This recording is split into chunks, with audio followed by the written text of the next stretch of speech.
So mga kabisdak, i-reveal ko na po yung bago kong gamit na skincare na nagpa-glowing sa ating face. Ito siya, Care Zone. Pauwi na din si Little Insoy. Jungo, kabang! 가방 똑바로 놔야지 이러고. Why I 띵띵이냐면 아시가. I will not like if you will not eat this.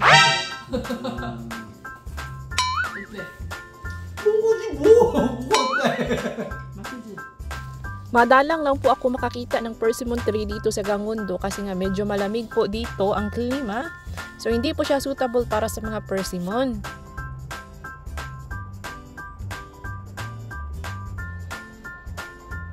Yan po yung ginawa ko na chai mga kabisdak. Yan, may Bohol Heart Korea. And then, may Tarsier po dyan. At may Chocolate Hills. Wala na.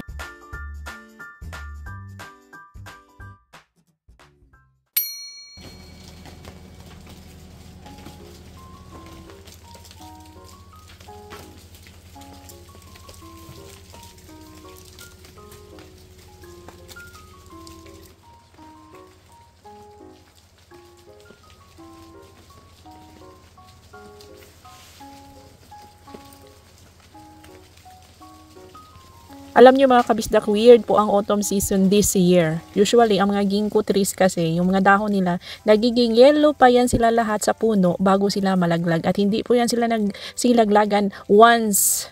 Ano yan sila, pakunti-kunting nalalaglag sa lupa. Pero this year ay kakaiba. O, tingnan nyo, kahit hindi pa siya masyadong yellow, green pa yung iba, nalaglag na. Kasi sobrang lamig nga, nag-cold snap nga. Ramdam na namin ang epekto ng climate change kasi ang autumn season mga kabisdak, from September nag-start na yung lumamig, September, October, November at bubulyo na yan, lalamig na yan pag mga lamig na yan mga midweek of November. Ito po yung nabili ko na mga munggo or mung beans. Dito is to mga kabisdak, nukdo. Nukdo po ang munggo or mung bean dito sa Korea. Tinatawag nilang nukdo. Binabad ko siya last night. Ayan. Tapos, papalambutin ko ito bago natin igisa. And then, mag-harvest ako ng mga dahon, mga udlot sa mga ampalaya, mga baby leaves ng ampalaya. Lalagyan natin ang ating ginisang munggo. Pwede nyo po itong bilhin sa Coupang, online store sa Korea. Ayan. Ito is 1 kilo worth. Mga yata ito mga kabistak. I-check ko muna, i-flash ko na lang sa screen ko magkano ang bili ko nitong 1 kilo ng munggo. Ayan na, pinakukuluan na natin ang ating mga munggo. Yan, pinapalambot ko ng ating mga munggo.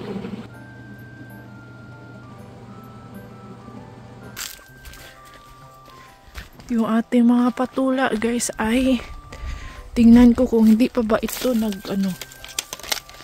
tingnan ko hindi pa ba siya na frozen. Pwede pa bang ipadala? Dapat sana kahapon ko to kinuha eh. I-try ko na lang kung pwede pa. Na-frozen naman ito oh.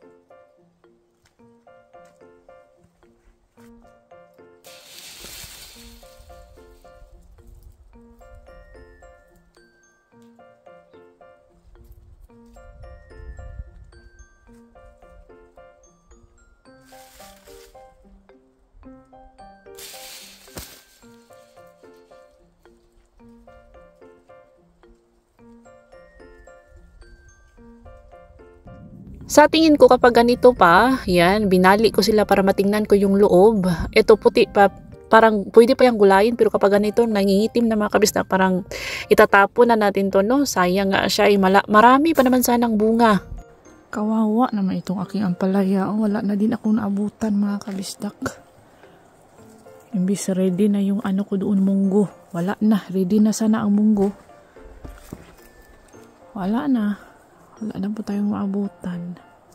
Pechay na lang ang iano ko sa ating munggo. Harvestin ko na lang ito. Sayang, marami pa naman sanang guys. Dahon. Ang plano ko pa naman sana ay ihalo yung mga baby leaves ng ampalaya sa ating ginisang munggo. Pero walay na mga kabisdak. So ang ginawa ko, hinarvest ko na lang yung mga bunga. I-try natin kung maisalba pa ba natin itong ating mga ampalaya at patula bago ko siya ibigay sa ating subscriber na taga Korea. Ay lutuin ko muna kung pwede pa ba para hindi din naman masayang.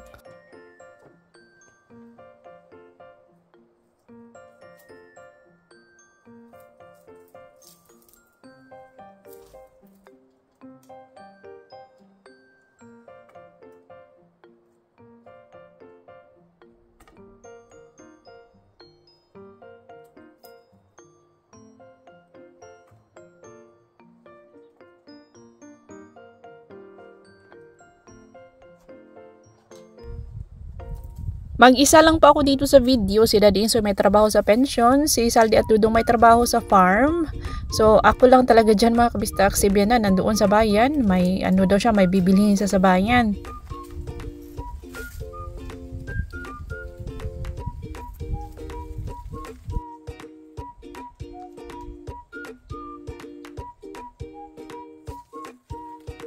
Sinulit ko na lang po itong mga cabbage ni Daddy Insoy. Ayan, dahil nga hindi man pwede yung mga ampalaya, dahon ng ampalaya, para may green tayo sa ating ginisang munggo, ay itry po natin itong cabbage. Baka hindi po ito, nabubulo kasi ito mga kabisda. Si Daddy Insoy kasi hindi pa marunong magtansya kung kailan siya dapat isprayhan ng anti-fungi. So ito, twice na itong nangyari mga kabisda. Last year din yung ating mga cabbage, wala tayong na-harvest.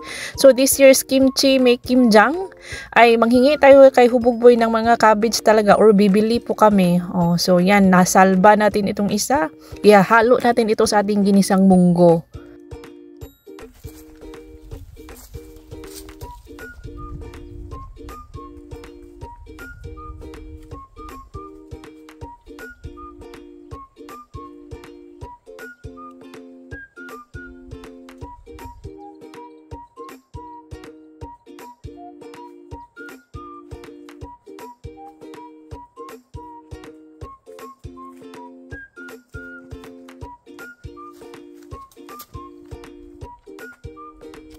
Bago po ako pumasok sa trabaho ay ginawa ko muna ito ating patula at ampalaya. Dapat sana kahapon ito mga kabistak. Sayang. Wala kasi busy po ako kahapon at yung panahon hindi ko natansya yung panahon. Pamigla na lang lumalamig kaya ito po ang resulta. Kung titingnan nyo sa video parang hindi siya malamig kasi nga maliwanag. Pero mga kabistak, mind you, yung hangin po ang nagpapalamig dyan. Ang Gangwon province kasi or Gangwon-do is ang pinakamalamig na part ng South Korea mga kabistak.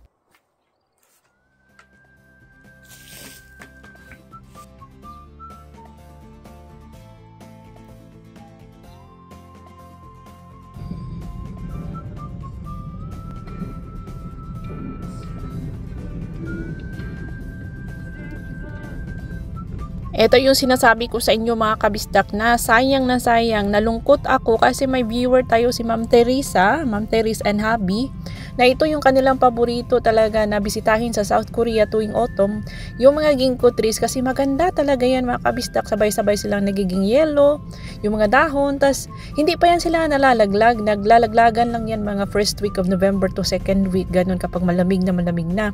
Pero ngayon last week pa lang ng October ay wala na, green pa sila nagsilaglagan na. sayang po. So hindi po maganda ang autumn 2026 natin. Hahay.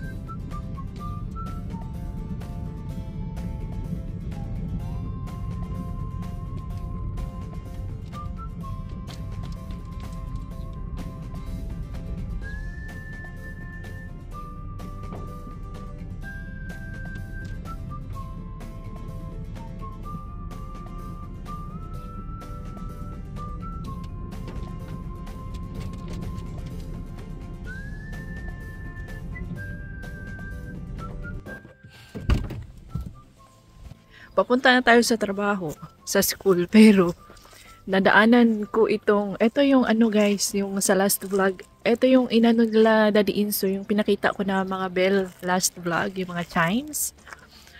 So, ano na sinabit na nila dito pala, hindi pala sahang yung tunnel. Dito pala sa may parang maliit na park. Yung hack yung tunnel na sinasabi ko is nandun pa. Siguro mga 150 meters away dito sa maliit na park. Dito pala nila hinahang sa mga kahoy. Ayan, dyan pala mga kabistak. Kami po ang gumawa nito. Kami si Little Insoy, may ginawa kaming dalawang bell. Isa sa akin, isa kay Little Insoy. Kasi kasama man sa mga pinagawa ang mga anak at asawa ng mga barangay kagawad. I-try kong hanapin yung sa amin ni Little Insoy. Ito kasi iba po siya na iba yung gumawa. Made of white clay yan mga kabisdak. Yung amin ni Little Insoy is magulo po yung drawing ni Little Insoy talaga. Yung akin is my tarsier, symbol of Bohol. Tarsier, pero hindi ko alam, hindi ko siya mahanap man. Aha, wala dito. Dito marami. Parang yun siguro kay Little Insoy yung magulo. Hindi natin kasi maabot. Nandito yung sa akin. Yan po yung sa akin mga kabisdak. Yan Bohol, Heart Korea. Ayan po yung ginawa ko na chime mga kabisdak. Yan, may Bohol, Heart Korea. And then, may tarsier po dyan. At may Chocolate Hills. Wala na, kasi hindi ko abot. Ayan yung tarsier. Hindi ako sure dun sa isa kung yun ba yung kay Little Insoy. Hanapin ko. Basta magulo yung drawing ni Little Insoy. Yun na yun. Dito, marami din dito nakasabit guys. Ayan, maraming nakasabit dito. Lahat kasi sinasabit nila kahit na magulo yung drawing. Kasi sayang po ito.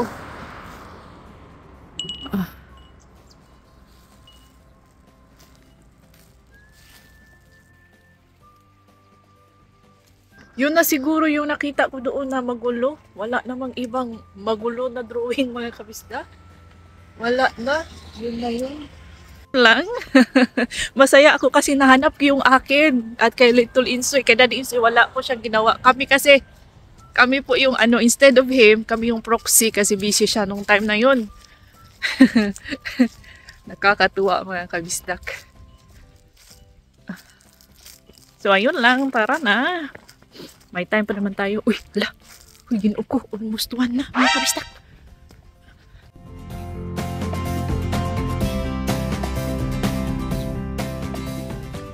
Kaabot pa mga kabisdak. Hindi pala tayo na late. Papasok na tayo sa ating klase and see you mamaya. Hindi na ako magbablog sa loob kasi wala tayong masyadong time.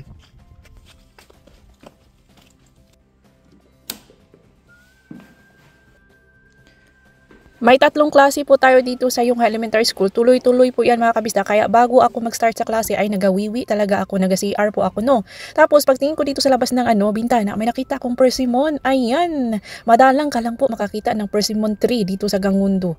Kasi medyo malamig siya para sa mga persimmon. Kaya not suitable mga kabisda. Although meron din namang mga persimmon tree. Pero yung mga bunga niya is maliliit talaga. Ang cute-cute ng bunga. Mamaya after ng klase ay itutur ko kayo doon sa labas.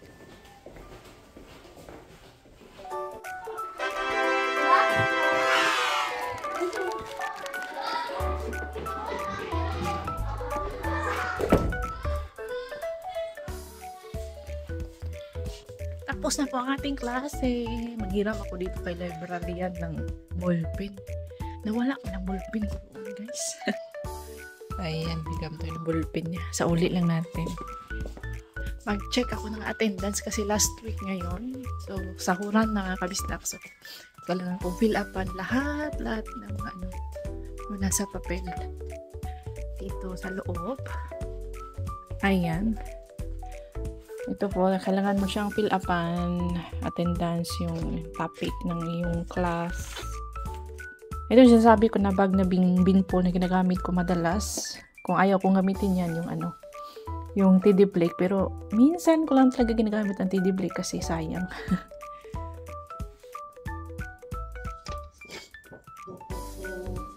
네. 안녕하세요. 예, 오래 갈게 있어가지고 예. 어디 있어?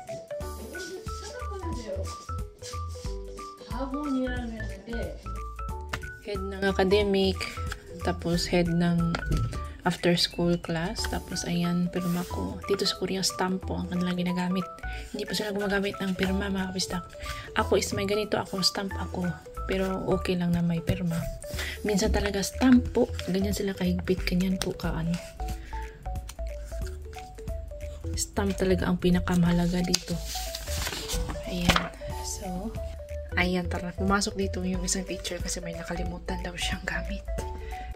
At ito na, closer look po tayo sa ating persimmon, pero maliliit ito mga kabisdak. Uy, may dalawang klase po ng persimmon dito sa Korea, yung bilugan at yung parang hugis puso. Ito siya, hugis puso pero maliliit lang siya. Masarap po yung kaining soft, yung hinog na, at pwede din siyang kainin na crunchy pa mga kabisdak. Ang paborito ko sa persimmon is yung malambot, yung hinog na mga kabisdak kasi para siyang kaimito.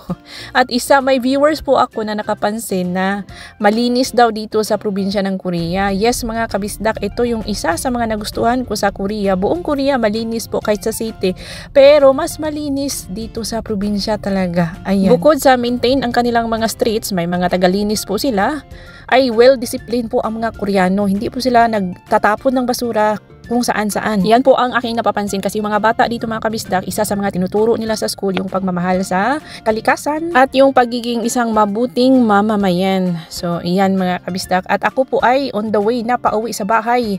Magluluto tayo ng ginisang munggo para sa ating hapunan. Nais ko munang batiin ang ating mga sulit kabisdak viewers, Ma'am Jenely Alusilja at Pinay Wife in North America, Ma'am Edith Kapulong, thank you so much for watching, at Waray in Austria, at my Terry's and Hubby sa November 2nd, ang birthday ni Sir Hubby. Thank you so much po sa panunood. Shout out at Andrew Alejandro at 88 Kidlat. Maraming salamat po ma'am sa inyong panunood sa ating mga lumang videos. Nag-backtrack talaga si madam. Thank you so much po ma'am. At Babs SB, thank you so much sa panunood. Advance happy birthday on November 2 sa anak ni Ma'am Christine Lacquarin. Ginisa ko na po ang maraming bawang, sibuyas at luya, and then yung baboy. Saka ko na yan ita-transfer dito. Yan, wala tayong ibang malaking pot. Yan lang. Yung ating cabbage, hugasan ko muna at i-chop-chop. Saka natin ihalo. Para kay Little Insoy, magluluto tayo ng beef bulgogi. Beef bulgogi po para kay Little Insoy. Nabili ko na yan. Ready-made na yan mga kabisdak. Nabili ko sa supermarket. Templado na yan siya. Minarinate. Lulutuin ko lang yan hanggang sa maluto yung karne, lumambot. Tsaka yan. Go na yan. Paborito yan ni Little Insoy guys. Beef bulgogi.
Yung ating bulgogi ay papakuluan lang po natin yan hanggang sa manuot-suot po yung kanyang sauce. And then, eto na, tapos na po ang ating ginisang munggo. Ready na po yan, and tara kain mga kabisdak. Hello kay Ma'am Marlina Cabalona, Ma'am Dina Vallejos in Lapu-Lapu, Cebu. Kay Ma'am Margie Sena, maraming salamat. At Lea Gis, thank you so much for watching. Shout out Ma'am Aluha in Chiba, Japan. Ma'am Jocelyn Cortez. Shout out Evelyn family in Lopez, Quezon. Bense family in Manila. Shout out at John Cornadal in London. Happy viewing, Harmony Gildo Ikabesa family in Aurora Province, Philippines. Hello kay Ma'am Emma para in QC. Advance happy 51st birthday on November 7.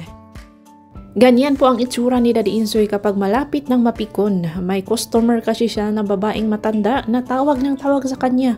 Palagi nag-update sa kanyang order na bigas. Parang may dementia ata si nanay kasi lagi nakakalimutan. Laging update ng update, tanong ng tanong kung kailan ma-deliver ang kanyang order na bigas. Part po kasi yan ng trabaho ni Daddy Insoy bilang manager sa pension house ay yung ang may-ari po ng pension house guys is kooperatiba po yan, mga tao dito sa aming village. Tapos part na sa trabaho ni Daddy Insoy bilang manager ang mag-manage sa mga nagtitinda din kasi dito sa aming village guys, yung mga product namin like bigas online, yung mga tao online dito sa Korea ay bumibili through online ng aming mga bigas. So si Daddy Insoy ang nagpa-process sa order, nagpapadala at nagre-receive ng bayad. Uma always say, oh, majuso, last Saturday lang namin eat dinner.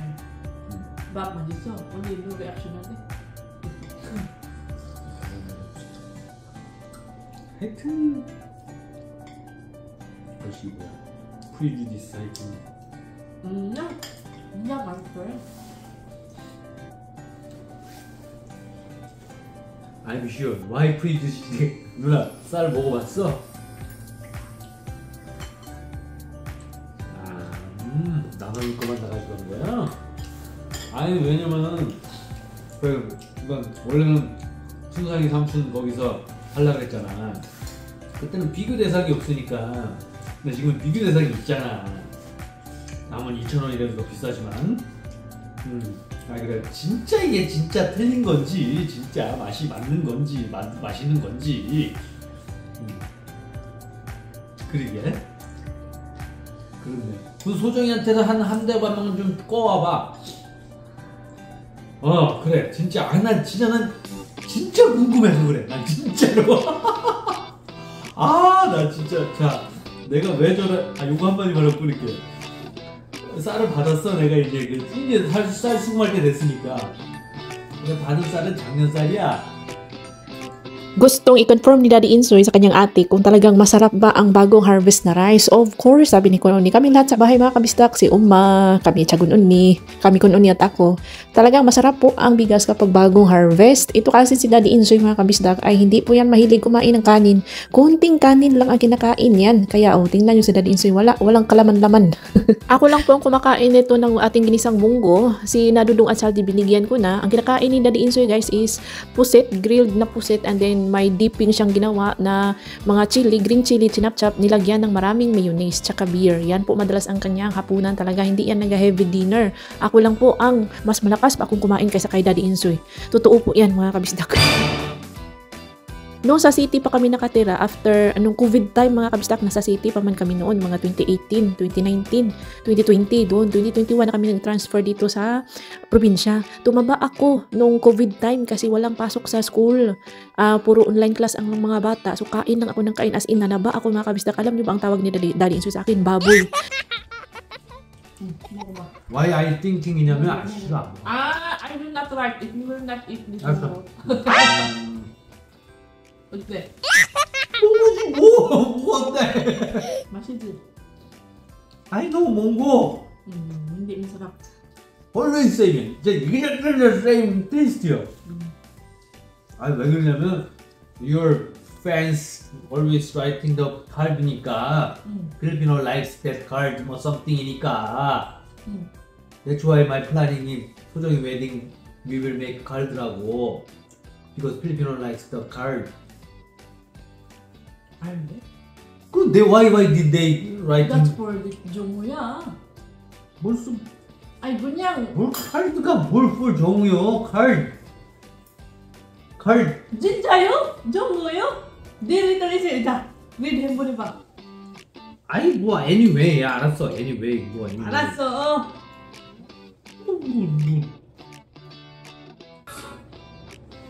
여보세요? 네, 아유, 저기, 선생님, 죄송해요. 뭐가요? 저기, 딸 몇 시간에 보냈어요? 월요일 날? 월요일날 여기서 5시쯤에 가져갔어요. 5시에요? 예. 일단 늦게 나오겠네요. 모르겠는데. So ayun na nga mga kabisdak, nagiging OA po yan si Daddy Insoy. Lumalabas ang pagiging sweet niya kapag nakainom ng beer. Oh, real talk po yan guys. Gusto niya magsulat ako, pati sila Saldi at Dudong daw magsulat ng card para sa ikakasal ngayong Sabado si Kim Soo-jong, eldest daughter ni Kunon ni. Tapos mag-message daw ako doon ng something para sa kanyang kasal. Mag-message ako, sulat sa card and then isama ko daw sa aming money. Ay, ginoo ko sila din. So, nahihiya po ako dyan kay Kim Soo-jong. Mabait si Kim Soo-jong pero hindi kami close. Unlike ni Kim Hira na talagang close kami doon. Nahihiya ako at na-awkward kapag ganun. Pero sige na lang para matigil itong si Daddy Insoy ay magsusulat tayo ng card. May bad news po tayo mga kabisdak. Tumawag po si Hubog Boy, sinabi niya kay Daddy Insoy ang nangyari sa kanyang nanay, nadulas daw po tapos nag-crack yung kanyang hip bone, nabagok siguro sa floor, sa sahig. Ang payo ng doktor is huwag hindi siya dapat gumalaw-galaw kasi nga may crack. Kunti lang naman ang crack mga kabistak sa kanyang hip bone. Pero itong nanay nga ni Hubog Boy ay may Alzheimer. Kaya nakakalimutan niya mga kabistak na may crack siya sa kanyang hip bone. Ay, tumatayo pa man mga kabisdak. At basta, yun po. Nahihirapan talaga si Hubog Boy ngayon at ang kanyang mga kapatid guys sa sitwasyon ng kanyang nanay. Nakakaawa. Kawawa talaga si Hubog Boy mga kabisdak. Yung pamilya nila kawawa. Pati si nanay kawawa. Ay.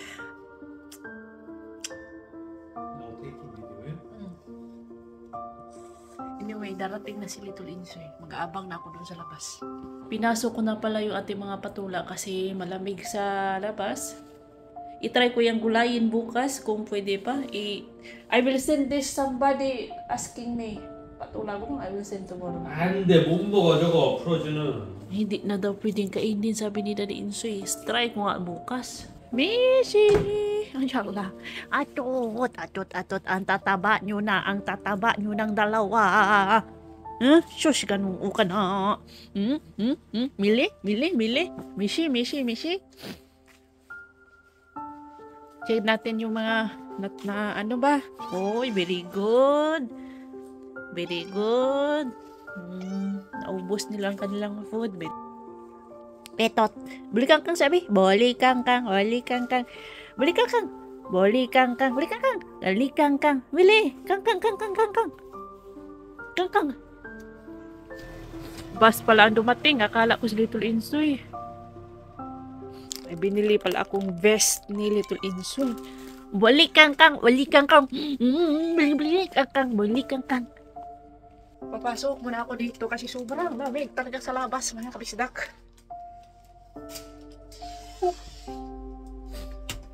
Mili? Ilawa ba? Ilawa mo na. Ilawa. Ay, bili kang be. Boli kang. Boli kang. Mili. Bili kang ba mili? Ha? Mishi. Ay, shala. Ayan, naghihintay ng pasahero. Ayan, ang bus naghihintay pa ng kanyang oras. Pauwi na din si Little Insoy. Jungo, kabang! 가방 똑바로 놔야지 정우. kabang! 정우 가방. Jungo야! kabang! 가방 똑바로 놓으세요. 넣어야지. kabang!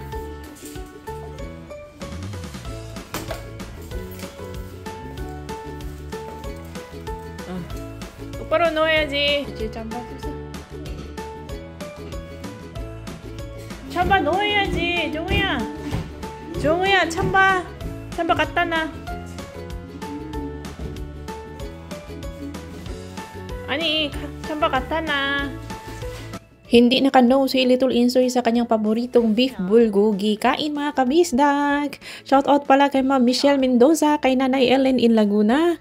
Hello kay Kathy UAE. Thank you so much for watching. Kay Ma'am Vanji Cayetano in Rojas City, Capiz. Kay Ma'am Melly Ang. Kay Ma'am Jemery V. Kay Mama Adi in Leyte. Hello kay Ma'am Rain Bell in General Uno, Pasong Kawayan Z. General Trias Cavite. Hello kay Nanay Aligring Sabado in Pangasinan. Kay Ma'am Evelyn Tanuyo. Kay Ma'am Julie Brown. Kay Ma'am Mercy Laganzon in Antipolo City. Maraming salamat po sa inyong lahat mga kabisdak. Thank you. Thank you so much, Miss Song, sa inyong sinamak. Tapos perilla oil, ganyan po ang kanilang gukso. Yan mga kabisdak. Tapos kimchi, perilla oil, and suka, and yung wheat noodles. And secret. Hey, hello. Nyam. 그렇지. Okay, ayo. So mga kabisdak, i-reveal ko na po yung bago kong gamit na skincare na nagpa-glowing sa ating face. Ito siya, Care Zone. Care Zone Doctor Solution A-Cure Clarifying Toner. At ito, Care Zone Doctor Solution A-Cure Clarifying Emulsion. Ito lang. Toner and moisturizer mga kabisdak. Bagong gamit ko po ito. Hindi na yung Innisfree na yung anti-aging na yung purple ang kulay. Tapos yung facial wash ko, pinalitan ko na din. Yung ating facial wash, hindi na yung Cetaphil Gentle Clear Clarifying Blemish Cream Cleanser. Helps cleanse pores